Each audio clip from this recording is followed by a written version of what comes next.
क्या किसी परिवार का कोई भी सदस्य अपने परिवार के किसी सदस्य को छोड़कर अपनी संपत्ति के किसी हिस्से को परिवार से बाहर के किसी व्यक्ति को बेच सकता है? तो इसका जवाब यह है दोस्तों कि कोई भी परिवार का सदस्य अपनी पुश्तैनी संपत्ति के किसी भी अपने हिस्से को अपने परिवार के सदस्यों को छोड़कर बाहर के किसी भी व्यक्ति को नहीं बेच सकता है। इससे संबंधित माननीय सुप्रीम कोर्ट का एक जजमेंट था। इस वीडियो में हम उस जजमेंट की विस्तार से बातचीत करेंगे। आपको उस जजमेंट के हवाले से सारी बात बताएंगे कि किस तरह से परिवार के किसी भी व्यक्ति द्वारा अपनी पुश्तैनी संपत्ति के किसी भी हिस्से को परिवार के सदस्य को ही बेचना जरूरी होता है। वो उस संपत्ति के हिस्से को बाहर के किसी व्यक्ति को नहीं बेच सकता है। और इस वीडियो में हम ये भी जानेंगे कि कोई परिवार का व्यक्ति अपने हिस्से को बाहर के व्यक्ति को क्यों नहीं बेच सकता, उसके क्या कारण हैं और ऐसे क्या वजह हैं जिस वजह से उसको अपनी संपत्ति को परिवार के सदस्य को ही बेचना जरूरी है। तो दोस्तों, इस वीडियो में आगे बढ़ने से पहले मैं आपको बता दूं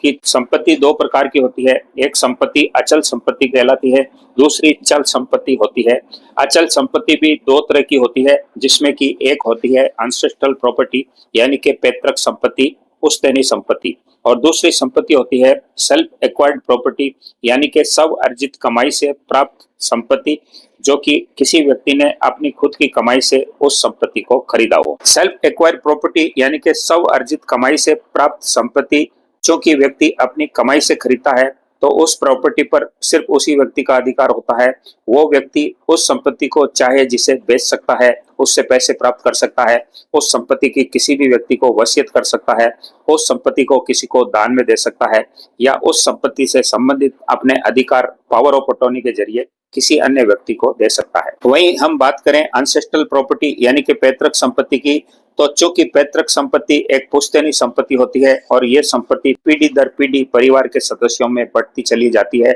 और चूंकि इसमें परिवार के कई सदस्यों का अधिकार होता है, चाहे वो जन्म लेता बच्चा हो, बूढ़ा हो, जवान हो, सभी का एक बराबर बराबर का उस संपत्ति में हिस्सा और शेयर होता है। तो ऐसी पुश्तैनी संपत्ति में चूंकि परिवार के सभी सदस्यों का हक और हिस्सा होता है, इसलिए ऐसी किसी भी संपत्ति को बिना बंटवारा किए कोई भी व्यक्ति नहीं बेच सकता है। और अगर उस संपत्ति का बंटवारा हो जाए तो बंटवारा होने के बाद प्राप्त संपत्ति का वो हिस्सा वो व्यक्ति बेच सकता है, लेकिन उस व्यक्ति को उस संपत्ति के हिस्से को बेचने का अधिकार सिर्फ अपने भाई या अपने नजदीकी रिश्तेदार को होता है, और वो व्यक्ति उस हिस्से को किसी बाहर के व्यक्ति को नहीं बेच सकता। ये सारी बातें हम माननीय सुप्रीम कोर्ट के एक फैसले के हवाले से बोल रहे हैं, और उस फैसले को, उस जजमेंट को विस्तार से हम इस वीडियो में आपको आगे बताने वाले। दोस्तों, इस वीडियो में आगे बढ़ने से पहले अगर हमारे चैनल पर आप पहली बार आए हैं, हमारे इस चैनल को आपने पहली बार विजिट किया है और आपको इस तरह की वीडियोस देखनी अच्छी लगती है, तो हमारे चैनल को तुरंत से सब्सक्राइब कर लीजिए और बेल आइकन जरूर दबाइए, ताकि इसी तरह की आने वाली वीडियोस की नोटिफिकेशन आपको मिलती रहे और उस नोटिफिकेशन के जरिए आप हमारे इसी तरह के बाकी वीडियोस जो आगे आने वाले हैं उनको देख सकें। साथ ही वीडियो खत्म होने के बाद दोस्तों, अगर आपको ये वीडियो अच्छी लगती है और पसंद आती है तो एक लाइक जरूर करके जाइएगा, बिना लाइक किए मत जाइएगा। अब चूंकि पैतृक संपत्ति के किसी भी हिस्से को कोई व्यक्ति अन्य किसी व्यक्ति को बेचना चाहे, तो ऐसे में हिंदू सक्सेशन एक्ट 1956 की सेक्शन 22 इस बात के लिए मना करती है, और उसमें स्पष्ट रूप से ये कहा गया है कि कोई भी व्यक्ति जिसकी पैतृक संपत्ति में से बंटवारा होकर उसको अपनी संपत्ति का हिस्सा मिला है, तो वो अपने उस हिस्से को सिर्फ अपने भाई या परिवार में ही बेच सकता है और किसी बाहरी व्यक्ति को वो नहीं बेच सकता। अगर उसके भाई या रिश्तेदार उस संपत्ति को खरीदने से मना कर दे तो फिर वो अपने हिस्से को बाहर के किसी व्यक्ति को बेचने के लिए स्वतंत्र होता है। दोस्तों, इस वीडियो में हम विस्तार से चर्चा करेंगे हिंदू सक्सेशन एक्ट 1956 की सेक्शन 22 की, और विस्तार से उसके बारे में भी जानने की कोशिश करेंगे। हिंदू सक्सेशन एक्ट 1956 में 3 क्लॉज मुख्य रूप से बताए गए हैं, जिसमें से सबसे पहला क्लॉज यही है कि कोई भी व्यक्ति अपने हिस्से को जो उसको बंटवारे के तौर पर मिला है, उस अपने हिस्से को किसी बाहरी व्यक्ति को नहीं बेच सकता, उसको अपने परिवार के किसी भी सदस्य को उसको बेचने के लिए पूछना जरूरी होता है। और अगर परिवार के अन्य सदस्यों की सहमति हो और वो इस हिस्से को मना कर दे तो फिर वो अपने हिस्से को अन्य व्यक्ति को बेच सकता है। हिंदू सक्सेशन एक्ट 1956 का सेकंड क्लॉज ये है कि अगर आप अपनी संपत्ति के उस हिस्से को परिवार के किसी भी सदस्य को बेचना चाहते हैं तो उसकी कीमत कौन तय करेगा? उसकी कीमत बाजार के हिसाब से तय होगी या भाई भाई आपस में मिलकर तय करेंगे। इसके बाद तीसरा क्लॉज है वो ये है कि किसी भी व्यक्ति के द्वारा अपने हक और हिस्से को बेचने की कंडीशन में अगर परिवार के सदस्यों में वो उस हिस्से को बेचना चाहता है तो उसके हिस्से को अगर एक से अधिक व्यक्ति खरीदने के लिए तैयार हो तो फिर उस संपत्ति को खरीदने के लिए वो व्यक्ति किसको हाँ करेगा और किसको मना करेगा और इसका फैसला कौन करेगा। तो जैसा कि वीडियो में मैंने शुरू में बताया कि हिंदू सक्सेशन एक्ट 1956 के 3 क्लॉज हैं, जिसमें पहला क्लॉज ये है कि कोई भी व्यक्ति अपने हक हिस्से को अन्य किसी व्यक्ति को नहीं बेच सकता, उसको अपने भाई बंधु या रिश्तेदार को बेचना जरूरी होता है। दूसरा क्लॉज ये है कि वो अपने हक और हिस्से को अगर बेचना चाहे तो वो जिस व्यक्ति को, जिस भाई को उस संपत्ति के हिस्से को बेचना चाहे तो उसकी कीमत कौन तय करेगा। और तीसरा क्लॉज ये है कि अगर वो अपनी संपत्ति बेचना चाहे तो एक से अधिक उसके भाई उस संपत्ति को खरीदने की होड़ में रहें तो वो संपत्ति किसको बेचेगा और इसका फैसला कौन करेगा। तो हिंदू सक्सेशन एक्ट 1956 के सेक्शन 22 में स्पष्ट रूप से ये कहा गया है कि तीसरे क्लॉज में जो बात आई है कि किसी व्यक्ति की संपत्ति के हिस्से में से अगर एक से अधिक व्यक्ति उसके खरीदार हैं, यानी कि उसके एक से अधिक भाई उस संपत्ति को लेना चाहते हैं, तो उस संपत्ति को वो व्यक्ति खरीदेगा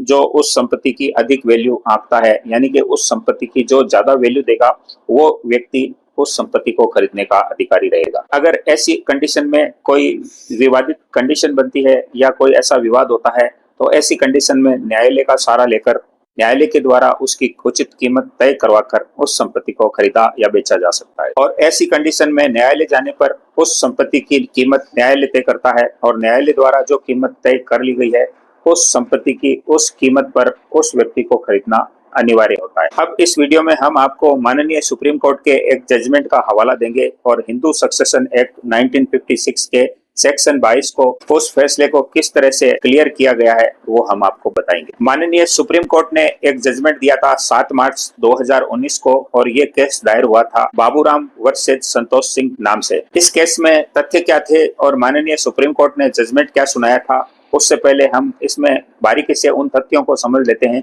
कि इस केस में परत किस प्रकार से सुनवाई चली। इसमें नाथूराम और संतोष सिंह 2 भाई थे, उनकी पुश्तैनी जमीन थी और पुश्तैनी जमीन के बंटवारा होने के स्वरूप नाथूराम को अपना हक और हिस्सा मिला था और उसको पैसे की जरूरत होने की वजह से उसने अपने हक और हिस्से को बाहर के किसी बाबूराम नाम के व्यक्ति को बेचने का इकरार कर लिया। क्योंकि उस संपत्ति को उसका भाई संतोष सिंह खरीदना चाहता था, लेकिन उसने अपनी संपत्ति को संतोष सिंह को नहीं बेचकर बाहर के किसी अन्य व्यक्ति बाबूराम को बेच दिया। और चूंकि संतोष सिंह भाई होने के नाते उस संपत्ति को खरीदने का पहला अधिकार रखता था, लेकिन उसके अधिकार को दरकिनार करके उसके भाई ने उस संपत्ति को उसको नहीं बेचकर किसी अन्य व्यक्ति को सेल कर दिया। ऐसी स्थिति में संतोष सिंह ने अपने भाई के पास जाकर आपत्ति दर्ज करवाई और उसको कहा कि इस संपत्ति को मैं खरीदना चाहता था, तुमने किसी बाहर के व्यक्ति को इसको क्यों बेच दिया। लेकिन उसकी इस बात को उसके भाई नाथूराम ने दरकिनार कर दिया और अपने भाई को उसने उस संपत्ति को बेचने से मना कर दिया और उसने कहा कि मैंने बाबूराम से इसके बारे में एक समझौता कर लिया है और मैं उस संपत्ति को उसको बेचूंगा। तो इस बात से नाराज होकर उसके भाई संतोष सिंह ने ट्रायल कोर्ट में एक अपील दायर कर दी अपने भाई के खिलाफ और उसमें उसने ये कहा कि उस संपत्ति को खरीदने का उसका पहला अधिकार था, उसके भाई ने उसको पूछा नहीं और उसको बिना पूछे, उसकी बिना सहमति लिए और उसके बिना मना किए अपनी संपत्ति को किसी अन्य बाहर के व्यक्ति को बेच दिया। और चूंकि मेरा भाई मुझसे अगर उस संपत्ति के बारे में पूछता तो उस संपत्ति को मैं खरीदता और उसको खरीदने का पहला अधिकार मेरा ही था। लेकिन माननीय ट्रायल कोर्ट ने सभी तथ्यों को और सभी बिंदुओं को समझने के बाद संतोष सिंह की इस अपील को खारिज कर दिया। ट्रायल कोर्ट ने ये कहा कि एक व्यक्ति की संपत्ति उसकी खुद की संपत्ति होती है और उसको ये अधिकार है कि वो चाहे जिसे उस संपत्ति को बेचे और खरीदे। और ये कहकर माननीय ट्रायल कोर्ट ने संतोष सिंह की याचिका को खारिज कर दिया। इसके बाद संतोष सिंह ने सिविल जिला कोर्ट में आवेदन किया, अपनी अपील को आगे बढ़ाते हुए वहां पर अप्लाई किया और उसकी अपील को सिविल कोर्ट ने अलाउ कर दिया। और सभी तथ्यों को समझने के बाद और सारी बातें गौर करने के बाद माननीय सिविल कोर्ट ने ये कहा कि नाथूराम को अपनी संपत्ति को बेचने से पहले अपने भाई संतोष सिंह से पूछ लेना चाहिए था और अगर वो उस संपत्ति को खरीदना चाहता था तो वो संपत्ति उसी को बेचनी थी, बाहर के किसी भी व्यक्ति को उस संपत्ति को उसको नहीं बेचना था। तो सिविल कोर्ट के इस फैसले को जब कोर्ट ने अलाउ कर दिया तो इस कंडीशन में बाबूराम वो व्यक्ति जिसने उस संपत्ति को खरीदा था, इस फैसले के खिलाफ हाईकोर्ट में चला गया और उसने अपनी अपील को हाईकोर्ट में पेश करके ये कहा कि उसने उस संपत्ति को खरीदा है और ऐसी किसी भी संपत्ति को वो खरीदने के लिए स्वतंत्र है। लेकिन हाईकोर्ट ने उसकी अपील को यहाँ पर भी खारिज कर दिया और इससे खिन्न होकर बाबूराम नाम का व्यक्ति जिसने उस प्रॉपर्टी को खरीदा था, माननीय सुप्रीम कोर्ट में चला गया और उसने वहां पर अपनी अपील दायर करके वही तथ्य दोहराए कि एक भाई की संपत्ति एक भाई ही खरीद सकता है, ऐसा कोई कानून नहीं है। उस संपत्ति को कोई भी व्यक्ति खरीदने के लिए स्वतंत्र है। इस पर माननीय सुप्रीम कोर्ट ने अपने जजमेंट में सभी तथ्यों को गौर करने के बाद और सभी गवाहों की गवाही लेने के बाद, सारी बातों पर गौर करने के बाद और निचले सभी कोर्ट्स के तथ्यों को ध्यान में रखते हुए ये फैसला सुनाया कि एक भाई की संपत्ति को एक भाई को ही खरीदने का अधिकार सिर्फ इसलिए है कि एक भाई में उस संपत्ति के प्रति लगाव होता है, क्योंकि वो एक पुश्तैनी संपत्ति होती है। आपस में उस संपत्ति में वो भाई भाई कई वर्षों से काबिज रहते आए हैं। ऐसी स्थिति में उस संपत्ति को अगर किसी बाहरी व्यक्ति को बेच दिया जाए तो एक भाई के लिए एक अच्छी बात नहीं है। इसके अलावा वो एक ही परिवार के सदस्य हैं, उनमें मेल मिलाप है और चूंकि उनमें आपस में मेल मिलाप है, एक परिवार से दूसरा परिवार जुड़ा हुआ है, इसलिए उस संपत्ति को खरीदने का अधिकार सिर्फ उसी भाई को है। और ऐसे में परिवार के किसी सदस्य को अपनी जमीन को बेचने की जरूरत पड़े तो उसको अपने परिवार के बाकी सदस्यों से, अपने भाई से या बाकी रिश्तेदारों से जो उसके नजदीकी हैं, उन सबसे एक बार पूछ लेना चाहिए और पूछने के बाद ही अपनी उस संपत्ति को बाहरी व्यक्ति को बेचने की कोशिश करनी चाहिए या इसके बारे में सोचना चाहिए। और अगर ऐसी कंडीशन में वो व्यक्ति अपनी संपत्ति को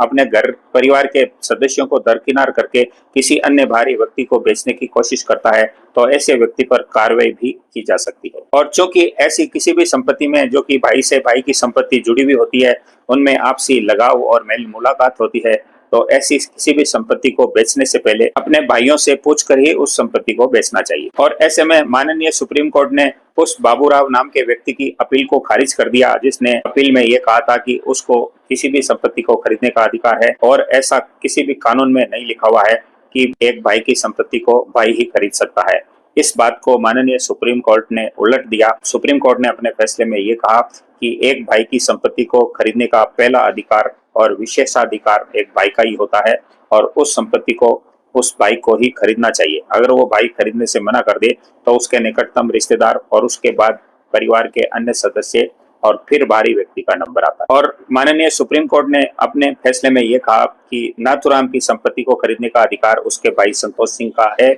और उस संपत्ति को उसी को बेचा जाए। तो दोस्तों, इस प्रकार से हिंदू सक्सेशन एक्ट 1956 की सेक्शन 22 के बारे में इस वीडियो में हमने विस्तार पूर्वक पूरी बात जानने की कोशिश की और माननीय सुप्रीम कोर्ट के इस फैसले को भी हिंदू सक्सेशन एक्ट 1956 की सेक्शन 22 से संबद्ध फैसला न्यायालय ने बाबूराव के खिलाफ और संतोष सिंह के पक्ष में सुनाया। तो इस वीडियो में आप ये भी अच्छी तरह समझ गए होंगे कि किसी भी परिवार की पुश्तैनी संपत्ति है और उसमें हक हिस्से बंटवारा होने के बाद कोई व्यक्ति अपना हक अधिकार किसी व्यक्ति को बेचना चाहे तो उसमें सबसे पहला अधिकार उसके भाइयों का होता है, उसके परिवार के निकटतम सदस्यों का होता है और उसके बाद वो बाहरी व्यक्तियों को उस संपत्ति को अगर उसके भाई और परिवार के सदस्य नहीं खरीदना चाहें तब वो बेच सकता है। लेकिन अगर भाई सहमत नहीं हो तो फिर वो बाहर के व्यक्ति को नहीं बेच सकता और ऐसी कंडीशन में उसको उस संपत्ति को अपने भाइयों या रिश्तेदारों को ही बेचना जरूरी होता है। तो दोस्तों, उम्मीद करता हूँ ये वीडियो आपको अच्छी लगी होगी। सुप्रीम कोर्ट के जजमेंट के हवाले से हमने सारी बात आपको विस्तार पूर्वक सरल भाषा में एकदम साफ सुथरे शब्दों में समझाने की कोशिश की है। उम्मीद है आपको ये बात समझ में अच्छे तरीके से आई होगी। वीडियो को लाइक करें, हमारे चैनल को सब्सक्राइब करें और बेल आइकन जरूर दबाएं ताकि आपको इसी तरह की आने वाली तमाम नोटिफिकेशन आगे भी मिलती रहे। दोस्तों, आपसे मैं एक अपील करना चाहूंगा, हमारे डिस्क्रिप्शन में नंबर दिए गए हैं, आप चाहें तो हमारे एक्सपर्ट लॉयर पैनल से अपनी कोई भी बात कह सकते हैं, उनसे किसी भी तरह का कोई मशवरा ले सकते हैं और व्हाट्सएप के जरिए हमसे जुड़ सकते हैं। तो दोस्तों, मिलते हैं नेक्स्ट वीडियो के साथ नए कंटेंट नए टॉपिक को लेकर। तब तक के लिए नमस्कार, जय हिंद, जय भारत।